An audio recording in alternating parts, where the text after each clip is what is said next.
May mga kwento na kahit ilang dekada na ang lumipas, ay patuloy pa ring bumabalik.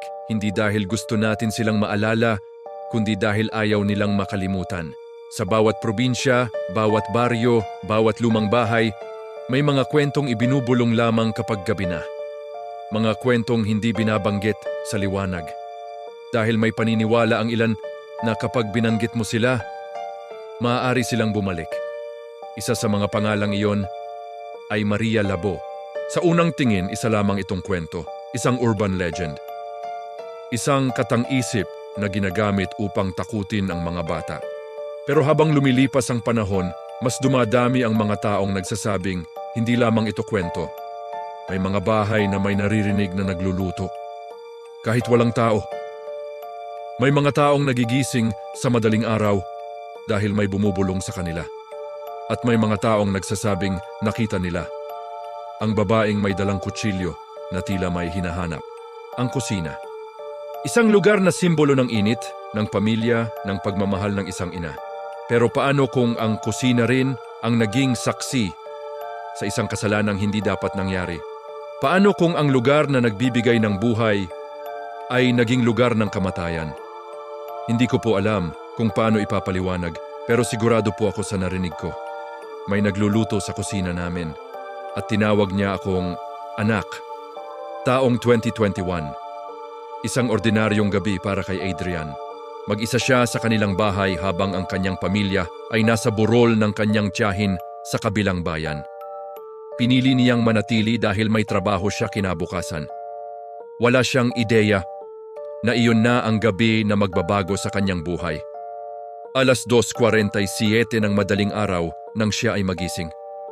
Hindi dahil sa bangungot, hindi dahil sa ingay mula sa labas, kundi dahil sa isang tunog mula sa loob ng kanilang bahay.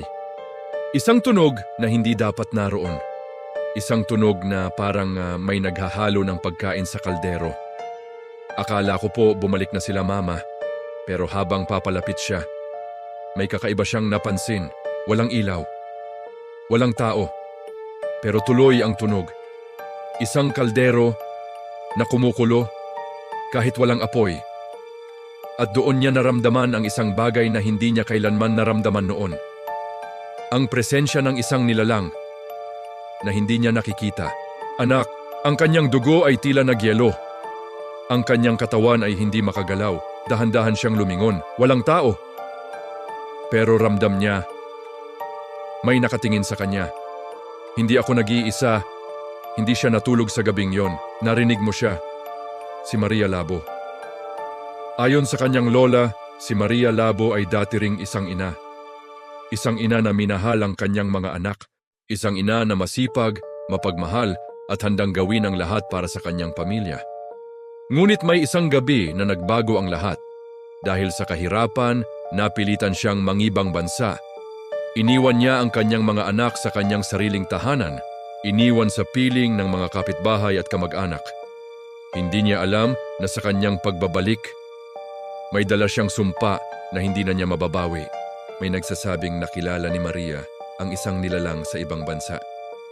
Isang nilalang na nagbigay sa kanya ng kapangyarihan. Kapalit ng isang bagay na hindi niya maibabalik. Isang kasunduan, isang lihim. At mula noon, hindi na siya ang dati niyang sarili. Pagbalik niya sa Pilipinas, siya ay nagbago. Ang kanyang mga mata ay parang walang buhay. Ang kanyang ngiti ay tila nagtatago ng isang madilim na lihim. Sa isang gabi, habang ang kanyang mga anak ay natutulog, may kumontrol sa kanya. May kumilos sa kanyang katawan na hindi niya maipaliwanag. At sa dilim ng gabi, naganap ang isang trahedya.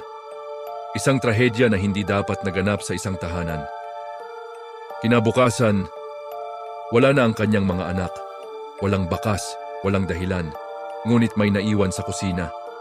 At sa loob ng kaldero, may isang bagay. Isang bagay na walang sino man ang makapagsasabi kung ano talaga. Ayon sa kapitbahay, may narinig silang sigaw sa loob ng bahay.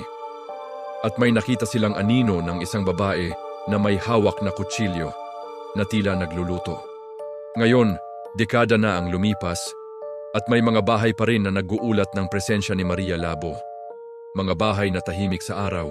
Ngunit sa gabi, ang kusina ay bumubulong ng kanyang pangalan.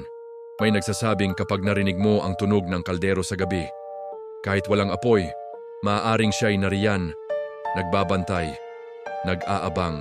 Anak, hindi niya makita ang mukha nito. Ngunit ramdam niya ang malamig na hininga sa kanyang batok. At sa isang iglap, nakita niya ang mukha nito sa salamin.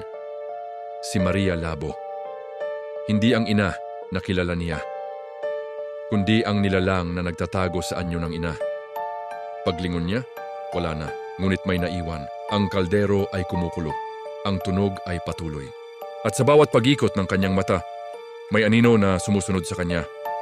May mga bagay sa loob na hindi dapat makita ng sinuman. Ngunit ang tunog ay nagsasabi ng isang bagay. Si Maria Labo ay nagbabalik. Si Maria Labo, hindi lang siya kwento. Kung minsan ang mga kwentong ito ay totoo, maraming nagsasabi na hindi siya bumabalik sa iisang bahay lang. Siya ay naglalakad, nagbabantay, nag-aabang. At kung maririnig mo ang yapak sa sahig sa gitna ng gabi, maaaring siya ay nasa likod mo, gutom. Ang kwento ni Maria Labo ay hindi natatapos sa kanyang unang trahedya. Ito ay patuloy. Sa bawat bahay, sa bawat kusina, sa bawat gabi. Ngunit kahit lumabas siya ng bahay, ramdam niya, hindi pa tapos ang gabi. Parang may sumusunod. Parang may nanonood sa dilim.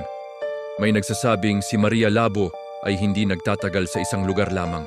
Siya ay naglalakbay sa gabi, sa mga kusina, sa mga bahay, naghahanap, gutom, at hindi matitinag. Habang tumatakbo siya, narinig niya ang pamilyar na tunog ng kaldero. Kumukulo, kumakalampag, kumakalansing, at doon niya nakita ang anino, hindi ang simpleng anino. Ngunit isang babae na may kakilakilabot na mata. Anak. Ngunit kahit nagtatago siya, alam niyang nararamdaman siya ng nilalang. Ang init ng hininga nito sa kanyang batok, hindi niya malilimutan. Ang kasaysayan ni Maria Labo ay puno ng trahedya. Iniiwan ang mga anak, nawawala sa dilim ng gabi at bumabalik sa mundo upang maghanap muli. May mga nagsasabing naririnig pa rin ang mga bata. Mga halakhak at iyak mula sa nakaraan. Gutom, at sa bawat hakbang niya, nararamdaman niya ang init, ang pangangailangan. Si Maria Labo ay nagbabantay, naghihintay, gutom, at hindi makakalimot. Ngunit hindi siya makakawala sa nakaraan dahil kung naririnig mo ang kaldero kumukulo sa gabi, baka ikaw na ang susunod. Ang bawat tunog, bawat yapak, bawat pag-ikot ng kaldero ay babala. Anak, gutom, at sa loob ng kaldero may isang bagay. Isang bagay na hindi mo dapat tingnan. Si Maria Labo ay hindi nakikita araw-araw. Ngunit sa gabi, sa dilim, siya ay nagbabalik upang kumain ng galit at takot. Isang pangkat ng investigator ang nagtangkang tuklasin ang katotohanan. Ngunit sa pagpasok nila, ramdam nila ang presensya, isang presensya na hindi matitinag. At sa bawat pagtingin sa salamin, lumilitaw siya. Hindi ang ina na kilala mo, kundi ang nilalang na nagtatago sa anyo ng ina, hindi makalabas, hindi makakawala. Sa dilim, sa kusina, naroroon siya, si Maria Labo. Gutom at naghihintay. Kung maririnig mo ang kaldero sa gabi, maaaring siya ay nariyan, nagbabantay, gutom, at naghihintay sa susunod na biktima. Gutom pa ako. Salamat sa panunood. Mag-comment below sa mga personal niyong karanasan at kwento tungkol kay Maria Labo. Huwag kalimutang mag-subscribe for more Pinoy horror stories.